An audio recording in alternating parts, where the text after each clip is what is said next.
President Donald Trump delivered his third State of the Union address tonight. While he focused largely on the economy, the tension inside the chamber was evident. We'll have a recap. And here at home, the snow returned to Spokane today, and we're already tracking several closures for tomorrow, including WSU and Pullman. We got a little taste of the snow earlier today, but more on the way tonight, tracking what your Wednesday morning commute will look like.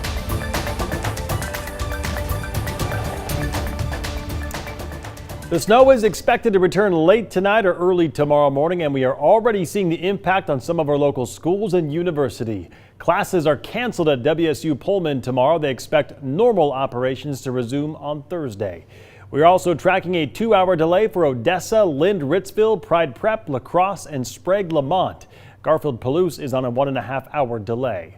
We have more information on delays and closures on our website. That's KREM.com.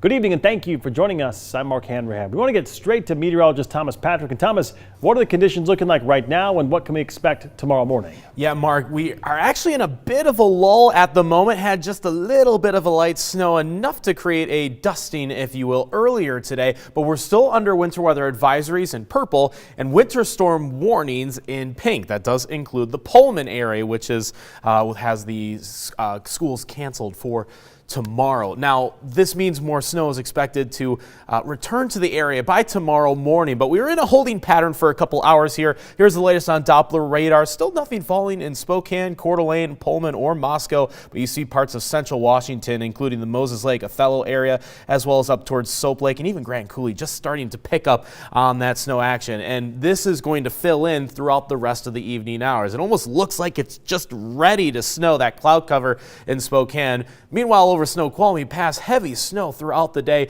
See the extreme coating of snow that is still on I-90, but at least the roads are back open after closures earlier today. But tomorrow morning is probably going to be when it's worse off, especially in terms of the snow and ice covered roads, because that little bit of a dusting we got earlier today could actually be some black ice on the ground by tomorrow morning. But coming up, going hour by hour to track when it starts, ends, and what we can expect for the rest of the week. And of course, we want to get an update on current road conditions with Casey Decker. He is in the mobile storm tracker right now. Casey, how are those roads faring, especially with temperatures at around 27 right now? Well, Thomas, they're not too shabby out here. We're on Grand Boulevard on the south hill, kind of going towards Manitou Park right now. I'll go ahead and give you a look outside the front of the mobile storm tracker here, and you can see Grand right now, it's pretty much just wet, but there are some roads we've been passing.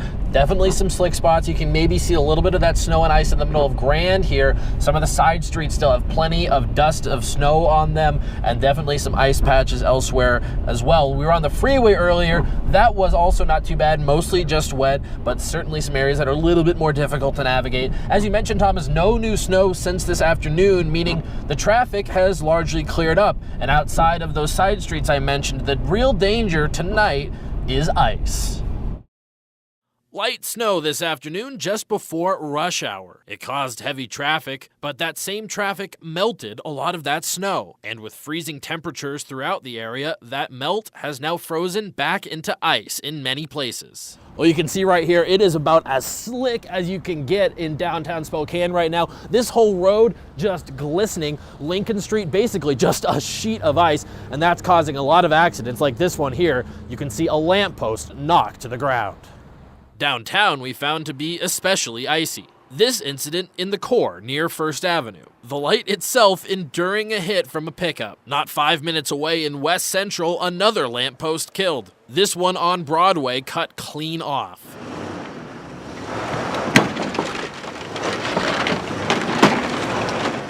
A friendly neighbor came to help tow the car off of the sidewalk as cars nearby carefully navigated the icy roads. Our storm tracker also slipping in places nearby. And on I-90, slide-offs and spin-outs have been common all day. This one near East Central earlier, backing up traffic for about a mile going eastbound.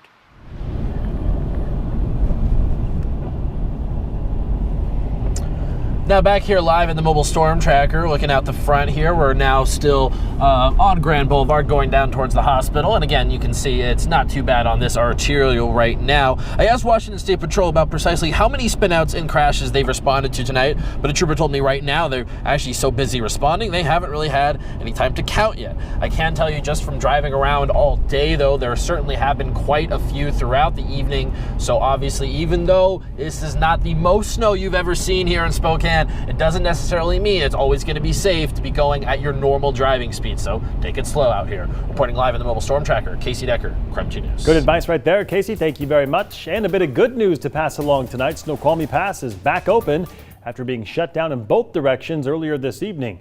However, chains are required for all cars in both directions. In other news, police are investigating a shooting near Sacred Heart Hospital in downtown Spokane. Someone in an apartment called 911 at around 4:20 this evening saying they'd been shot at. It happened near South Division and East 6th Street. When officers arrived on scene, they say they found 2 people that were injured. They administered first aid before those people were taken to the hospital. Their condition right now remains unknown. And at this point, police have not released any information about a potential suspect. At last check, police were working to get a warrant to search the apartment.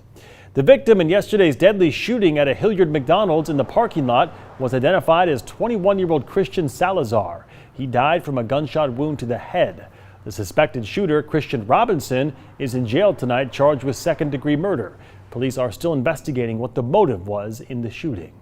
And the 2 suspects in the Seattle shooting 2 weeks ago faced a judge today in Las Vegas, where they were arrested. Police had been looking for Marquise Tolbert and William Tollivar since the shooting that left 1 woman dead and 7 others injured, including a 9-year-old boy. The 3rd suspect, Jamel Jackson, was injured in that shooting and was booked into jail after receiving medical treatment. The state of Washington now has 30 days to extradite them to Seattle to face charges here in Washington. The Meade School District is being sued over a teacher's sexual misconduct with a student. The lawsuit alleges the school district did not do enough to protect the victim from the teacher's grooming and sexual abuse. It also claims Wesley Perez acted inappropriately in front of other teachers, and the predatory relationship should have been apparent, they say. One teacher was even quoted in the lawsuit saying the relationship did not seem like a healthy thing. A Spokane County deputy resigned last month after he was investigated for allegedly having an inappropriate relationship.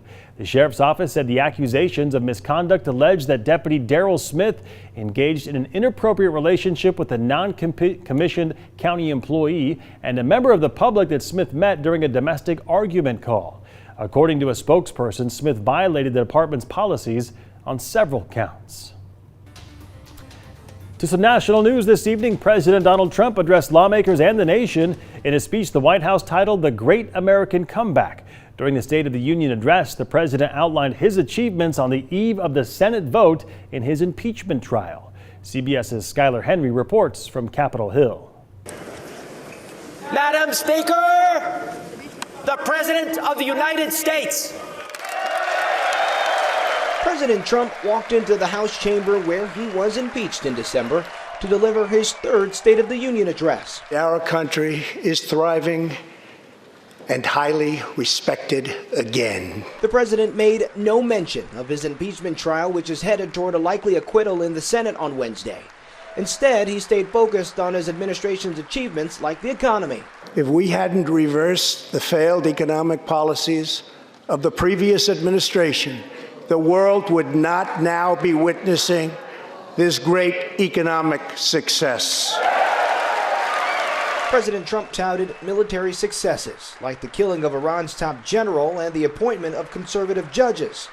We have confirmed a record number of 187 new federal judges to uphold our Constitution as written. President Trump also presented the Medal of Freedom to conservative radio host Rush Limbaugh, who is being treated for stage 4 lung cancer. President Trump also discussed outstanding priorities like infrastructure and lowering the cost of prescription drugs. Get a bill on my desk and I will sign it into law immediately.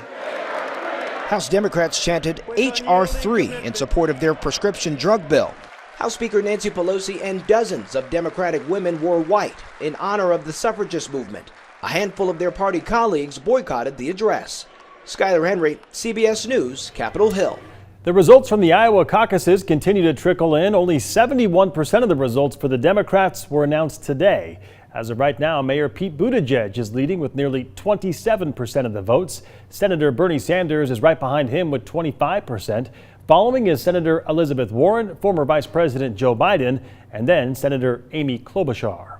The results were pushed back due to a technical issue. The chairman for the Iowa Democratic Party says it was a coding issue, not a cybersecurity issue. He called it unacceptable. The bottom line is that we hit a stumbling block on the back end of the reporting of the data. But the one thing I want you to know, we know this data is accurate. Democratic Party is now collecting paper records for more than 1,600 caucus sites. Party staff are entering data manually, and it is still not clear when the final results will be available. The developer of that app, by the way, that was used in the caucus issued a statement online saying it, quote, sincerely regrets the delay and the uncertainty it caused the candidates, unquote. Tonight, candidates are in New Hampshire campaigning. That state will hold its primary coming up on February 11th. All right, still ahead tonight, we are taking a closer look at the forecast and how much snow we can expect to wake up to tomorrow morning.